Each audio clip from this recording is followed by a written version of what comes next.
오늘 펜트하우스 13회는 오윤희가 로건리와 손을 잡게 된 과정을 보여주며 시작됩니다.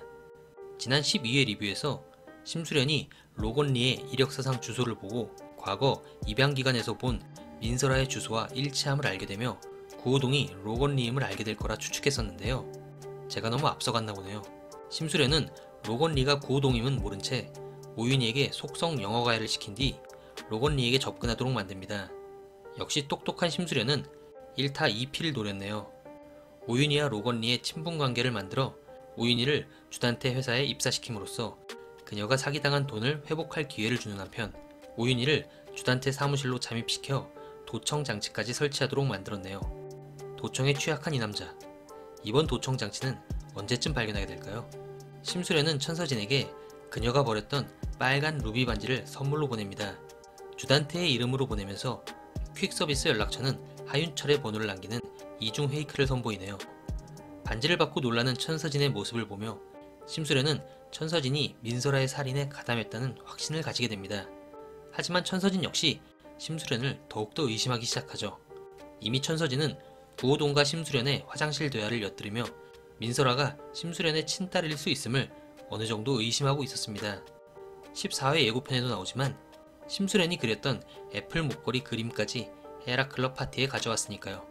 결국 14회에선 민설아가 심수련의 친딸임이 공개될 듯합니다. 로건리는 민설아가 죽던 날 오윤희도 헤라 팰리스에서 있었다는 정보를 입수하며 그녀도 용의선상에 올려놓습니다.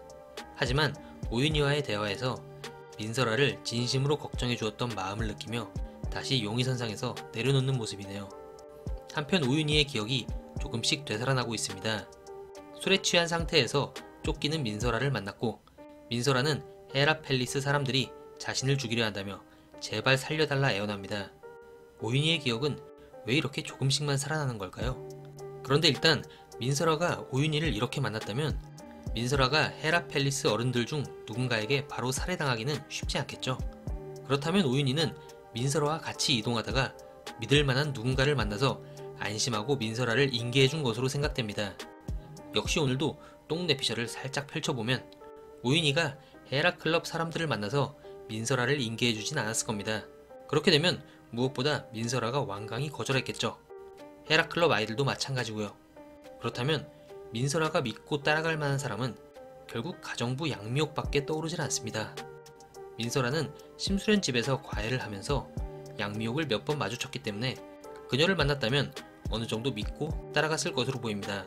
그러나 양미옥은 주단태에게 민설아가 자신과 같이 있다 보고했고 결국 그렇게 주단태와 천서진을 다시 만나서 살해당하지 않았을까 생각되네요.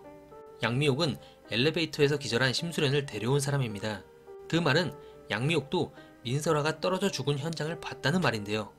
즉 양미옥이 이 사건과 관련이 없다면 기절했다 깨어난 심수련이 무슨 일 없었냐 물었을 때 아무 일도 없었다고 할 이유가 없겠죠. 헤라 팰리스 안주인을 노리는 허황된 꿈에 이어 민설아의 죽음과 관련한 큰 비밀을 숨기고 있을 것 같은 느낌입니다. 빨리 오윤희의 기억이 조금 더 살아나길 기대해 봐야겠네요. 헤라클럽 싸가지들이 베로나에게도 민설아에게 행했던 똑같은 짓을 벌이네요. 와, 이거 정기의자인 줄 알고 깜놀. 그때와 다른 점이 있다면 주석훈이 이 자리에 없다는 것이죠. 결국 주석훈은 베로나를 위기에서 구해줄 것으로 보입니다. 하지만 주석훈을 오해하게 된 베로나는 그 역시 다른 아이들과 똑같다 생각하고 그의 손길을 외면할 듯하네요. 학교 자퇴까지 선언하는 베로나의 다음 행보가 궁금해집니다. 이어서 헤라클럽 파티가 열립니다. 다행히 우스꽝스러운 가발은 등장하지 않네요. 이날은 로건리가 심수련의 친딸이 민설아임을 공개하겠다 한 날이기도 한데요. 하지만 주단태와 천서진의 불륜 장면을 목격한 로건리는 심수련이 마냥 행복하지 않다는 것을 알게 되고 일단은 그 공개를 미룰 것으로 보여집니다. 로건리는 점등식에서 자신이 준비한 플랜카드와 미라 인형을 선보입니다. 그런데 이 현수막에도 눈 모양의 그림이 있습니다. 최초 조각상에 걸렸던 플랜카드, 그리고 헤라클럽 사람들을 압박하던 편지에도 마찬가지로 눈그림이 있었죠. 민설아의 시그니처인 이 눈그림은 최초 플랜카드엔 윤 실장이, 압박 편지에는 심수련이 그려넣었는데요. 지금도 그려져 있는 이 눈그림, 이 플랜카드가 심수련과는 관련 없다고 봤을 때 역시 윤 실장은 죽지 않고 살아서 로건리와 이 복수 과정을 같이 준비한 걸까요? 이어지는 14회 예고편에선 심수련이 로건리의 정체를 알게 되면서 모두가 기다리던 로건리와 심수련의 공동 복수극이 시작될 것으로 보여집니다. 그럼 저는 14회 뇌피셜 예측 영상으로 다시 찾아뵙겠습니다. 감사합니다.